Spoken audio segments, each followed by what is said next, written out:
ಕರ್ನಾಟಕ ಭವನದಲ್ಲಿ ತಂಗಿರತಕ್ಕಂಥ ಮಾಜಿ ಸಿಎಂ ಹಾಲಿ ಸಂಸದ ಸದಾನಂದ ಗೌಡರ ಕಾಲಿಗೆ ಬಿದ್ದು ನಮಸ್ಕಾರ ಮಾಡಿದ್ದಾರೆ.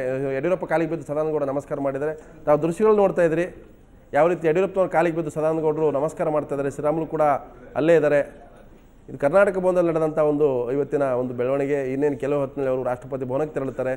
ಸದಾನಂದ ಗೌಡರು ಮಂತ್ರಿಯಾಗಿ ಪ್ರಮಾಣವಚನ ಸ್ವೀಕಾರ ಮಾಡ್ತಾರೆ. ಅದಕ್ಕೂ ಮುನ್ನ ಯಡಿಯೂರಪ್ಪನವರ ಕಾಲಿಗೆ ಮುಟ್ಟಿ ನಮಸ್ಕಾರ ಮಾಡಿದ್ದಾರೆ. ಎಸ್ ಮುತಾಲಿಕ್ರೆ ಒಂದು ಈಗ ಕೃತಜ್ಞತೆ ಪ್ರದರ್ಶನ ಖಂಡಿತ ಅದು ಪಕ್ಷಗಳಲ್ಲಿ ಇರುತ್ತೆ. ಅದು ಒಂದು ಇಲ್ಲಿವರೆಗೂ ನಡೆದಂಥ ವಿದ್ಯಮಾನ ಅಂದರೆ ನಮ್ಮ ಸೇನೆಯ ಮುಖ್ಯಸ್ಥರು ಅಥವಾ ಸೈನಿಕರು ಗಡಿಯಲ್ಲಿದ್ದು ಹೋರಾಟ ಮಾಡುವಾಗ ದಿಲ್ಲಿಯಿಂದ ಆದೇಶ ಬರಬೇಕಾಗಿತ್ತು. ಆದೇಶ ಬರೋರಿಗೆ ಏನೆಲ್ಲ ಅನಾಹುತಗಳಾಗೋಗಿದೆ, ಶಿರಚ್ಛೇದ ಆಗಿದೆ ಅನ್ನುವಂಥದ್ದು. ಸೊ ಈಗ ಈ ಹೊಸ ಆಡಳಿತ ಬಂದ ಮೇಲೆ ಸೊ ದಿಲ್ಲಿಯಿಂದಲೇ ಆದೇಶ ಹೋಗಬೇಕಾಗುತ್ತೆ, ಇನ್ನು ಬದಲಾವಣೆ ಆಗಬೇಕಲ್ಲ ಆ ಮಟ್ಟದ್ದು. ಮಾತಾಡ್ತಾ ಇದ್ರೆ ಬಂದು ನೋಡೋಣ. Cabinet, who should be there in the cabinet and what portfolio should be allotted. That is the prerogative of the Prime Minister. So how I can say answer for all these questions? Thank you. ಈಗಷ್ಟೇ ರಾಷ್ಟ್ರಪತಿ ಪ್ರಮಾಣ ವಚನವನ್ನು ಸ್ವೀಕರಿಸಿ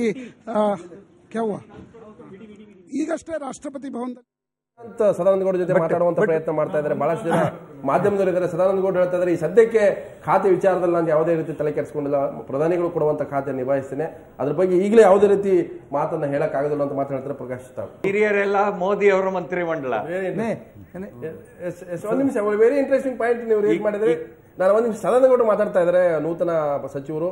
ಪಕ್ಷದ ಎಲ್ಲ ಪ್ರಮುಖರ ಸಹಕಾರದಿಂದ, ವಿಶೇಷವಾಗಿ ಬೆಂಗಳೂರಿನ ನಮ್ಮೆಲ್ಲ ಒಂದು ಟೀಮಿಂದ ನಾನು ಭಾರಿ ದೊಡ್ಡದ ಅಂತರದ ಗೆಲುವನ್ನು ಸಾಧಿಸಲಿಕ್ಕೆ ಸಾಧ್ಯ ಆಯಿತು. ಮತ್ತು ಇವತ್ತು ನರೇಂದ್ರ ಮೋದಿಯವರು ನಮ್ಮನ್ನ ಕೇಂದ್ರದ ಸಂಪುಟಕ್ಕೆ, ಸನ್ಮಾನ್ಯ ನರೇಂದ್ರ ಮೋದಿಯವರು ಕೇಂದ್ರ ಸಂಪುಟಕ್ಕೆ ಸೇರಿಸಿಕೊಂಡಿರುವಂಥದ್ದು ಒಂದು ಹೆಚ್ಚಿನ ಜವಾಬ್ದಾರಿಯನ್ನು ನನಗೆ ಕೊಟ್ಟಿದೆ. ಹಿಂದೆ ಮುಖ್ಯಮಂತ್ರಿಯಾಗಿ ರಾಜ್ಯದಲ್ಲಿ ಒಂದು 11 ತಿಂಗಳು ಕೆಲಸ ಮಾಡಿದಂಥದ್ದು ಮತ್ತು ಪಕ್ಷದ ಅಧ್ಯಕ್ಷನಾಗಿ ಮತ್ತು ವಿರೋಧ ಪಕ್ಷದ ಮೇಲ್ಮನೆಯ ನಾಯಕನಾಗಿ ಕೆಲಸ ಮಾಡಿರುವಂಥ ಸಂದರ್ಭಗಳ ಅಲ್ಲಿ ನನ್ನ ಎಲ್ಲವನ್ನ ಪರಿಗಣಿಸಿ ಇವತ್ತು ಇದನ್ನು ಕೊಟ್ಟಿದ್ದಾರೆ ಅಂತ ನಾನು ಭಾವಿಸ್ತಾ ಇದ್ದೇನೆ. ಇಡೀ ರಾಜ್ಯದ ಹಿತಾಸಕ್ತಿಯನ್ನು ಕಾಪಾಡುವಂಥದ್ದು, ಬೆಂಗಳೂರಿನ ಹಿತಾಸಕ್ತಿಯನ್ನು ಸನ್ಮಾನ್ಯ ಅನಂತಕುಮಾರ್ ಮತ್ತು PC ಮೋಹನ್ರ ಜೊತೆ ಸೇರಿಕೊಂಡು ಅಲ್ಲಿಯ ನಮ್ಮ ನಾಯಕರು ಅಶೋಕರು, ಮುನಿರಾಜರು, ಕೃಷ್ಣಪ್ಪರು ಇವರೆಲ್ಲ ತಂಡದ ಜೊತೆ ಸೇರಿಕೊಂಡು ನಾವು ಮುಂದಿನ ದಿನಗಳಲ್ಲಿ ಯಶಸ್ವಿ ಮಾಡಬೇಕು.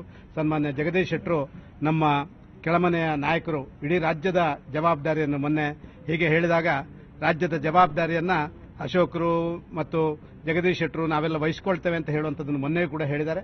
ಆದರೆ ರಾಜ್ಯದ ಹಿತಾಸಕ್ತಿಯ ಜೊತೆ ದೇಶದ ಕೆಲಸ ಕಾರ್ಯಗಳನ್ನು ಕೂಡ ಮಾಡುವಂಥದ್ದನ್ನು ನಾನು ಮಾಡ್ತೇನೆ.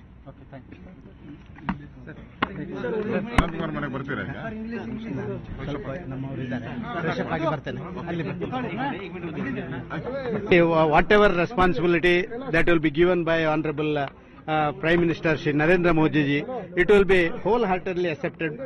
I will accept it and I will do the best possible from my side.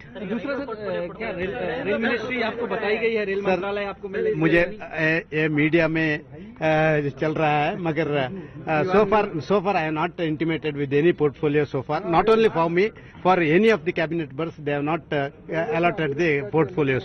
I hope that by tomorrow evening we will get the portfolios.